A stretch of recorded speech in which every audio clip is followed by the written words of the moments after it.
తీసుకొచ్చాయి. మరి కాసేపట్లో వీరశివారెడ్డి కుమారుడైనటువంటి అనిల్ కుమార్ రెడ్డి చైర్మన్గా పదవి ప్రమాణ స్వీకారం చేసే అవకాశం ఉంది. అధికారులు కూడా ఈ విషయాన్ని అధికారికంగా మరి కాసేపట్లో ప్రకటించనున్నారు.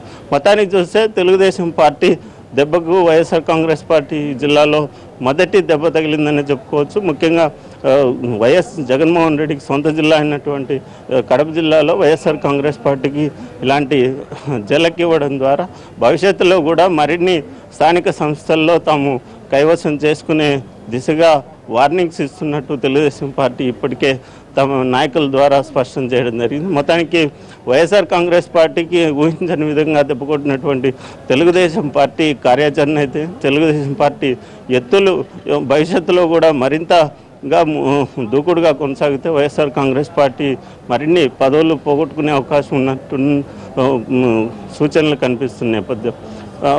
మరి కాసేపట్లో వెలువడనున్న ఫలితాల ద్వారా తెలుగుదేశం పార్టీ శ్రేణులతో పాటు తెలుగుదేశం పార్టీ నాయకులంతా కూడా మరి కాసేపట్లో సంబరాలు చేసుకునేందుకు అన్ని ఏర్పాట్లు చేసుకున్నారు.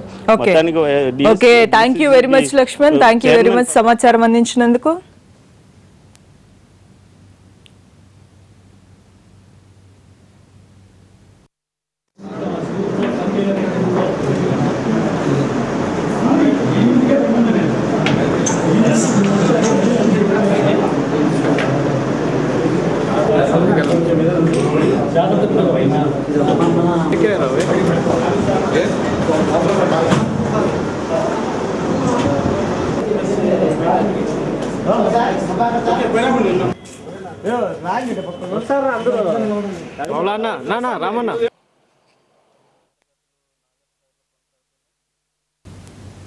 నల్గొండ జిల్లా నాగార్జున సాగర్ లో టీఆర్ఎస్ శిక్షణ శిబిరం కొనసాగుతుంది. రెండో రోజు విశేషాలని మా ప్రతినిధి సోమ్ గోపాల్ మనకు లైవ్ లో అందిస్తారు. ఓటీ సోమ్ గోపాల్.